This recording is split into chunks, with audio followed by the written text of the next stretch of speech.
I have never been the slightest bit athletic. Even as a kid, I shunned outdoor activity.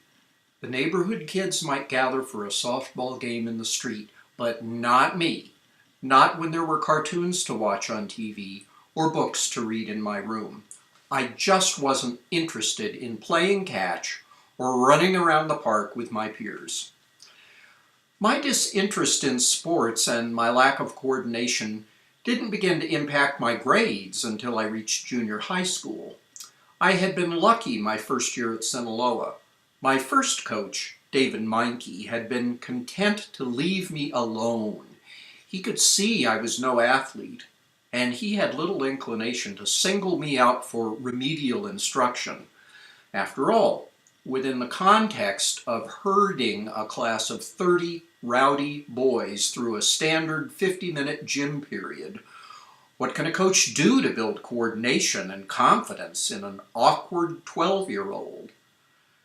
The prevailing attitude seemed to hold that the team sports activity would automatically improve agility and foster athletic skill in every participant, without much need for individual instruction. Unfortunately, this one-size-fits-all approach offered little help for boys like me. Things changed in my 8th grade year when Gerald Gastineau became my PE coach.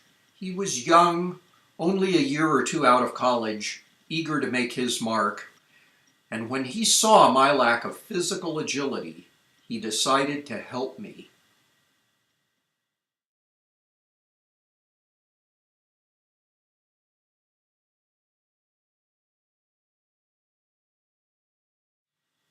Our gym classes featured a regimented program of activities that followed the seasonal changes of professional sports. Football in the autumn, basketball in the winter, softball in the spring. We also focused on soccer, track, and field. Each of these sequences held sway for 3 or 4 weeks, never repeating until the following year. Only the physical fitness tests repeated 3 times annually. On the football field with 30 other boys, those of us without athletic ability could hide in plain sight. So long as you weren't the quarterback, all you really had to do was run around on the field and give the appearance of blocking opposing team members. Soccer was much the same, always running but purposely avoiding the ball. Softball provided fewer options for camouflaging one's lack of skill. I was always relegated to right field, where I prayed that no fly ball would be hit in my direction, since my chances of catching it were almost nil, as were the odds of my throwing it far enough to reach anybody else on my team. I remember very little about my efforts in most of these team sports. When you spend 12 semesters faking your way through a compulsory activity that you dread, few details stick in mind. During the weeks when we focused on sports like track, gymnastics, and wrestling, Gastineau provided me with more individual instruction. Little by little over the course of the semester, this had the effect of increasing my self-confidence, although there was no dramatic turnaround in my athletic skill. Moments of personal accomplishment still alternated with moments of dread. That was the nature of gym class for me in those years, a compassionate coach notwithstanding. I remember a 3-week section of wrestling that year, a sport that Mr. Gastineau wanted us to come to love as much as he did. He was always scouting likely prospects for the school's wrestling team, which he coached, so he looked for boys who excelled in these class matches. Mr. Gastineau spent the first week reviewing basic wrestling moves and positions. I was so terrified by the prospect of being quickly pinned by every classmate I faced, I didn't retain many details about specific maneuvers. I understood neutral position at the start of the match with both wrestlers on their feet as they circled one another looking for a takedown opportunity. I understood basic terms like fall and escape.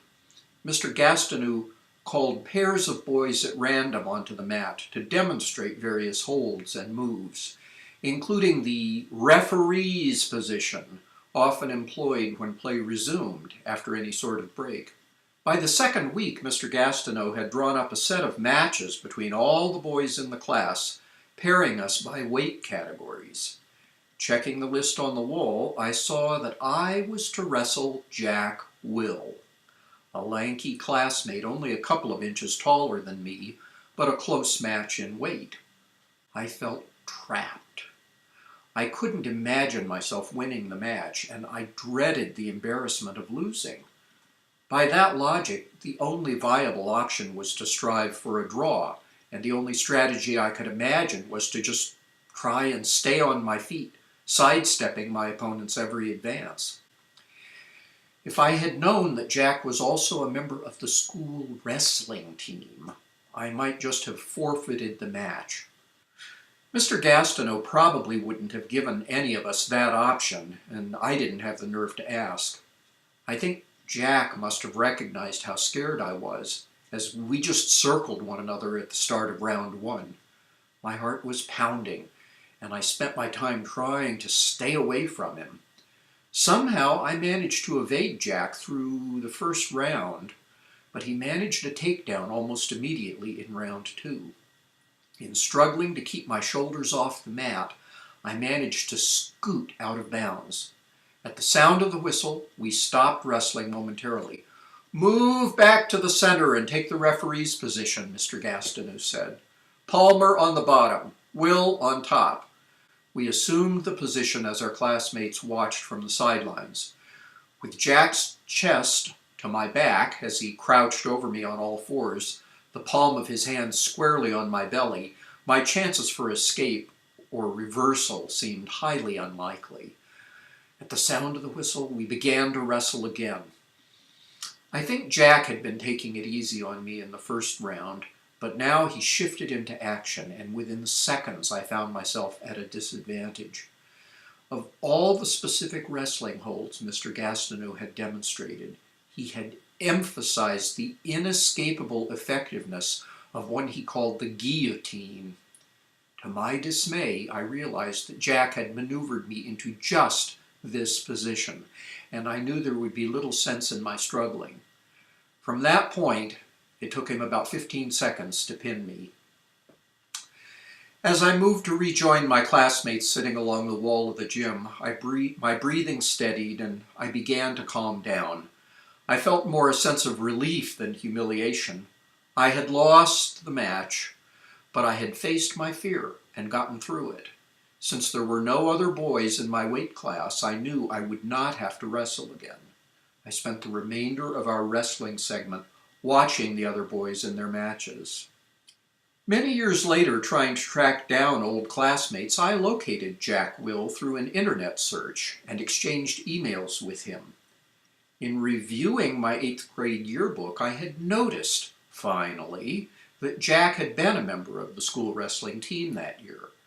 Having come to appreciate the positive impact that Gastineau had made on my life, I asked Jack what he remembered about our coach.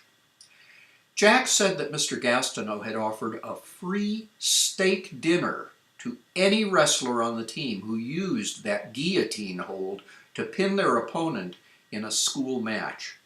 Jack, in fact, had done just that and had claimed his prize. True to his word, Mr. Gastineau took the young man out and bought him a steak dinner at the local bowling alley.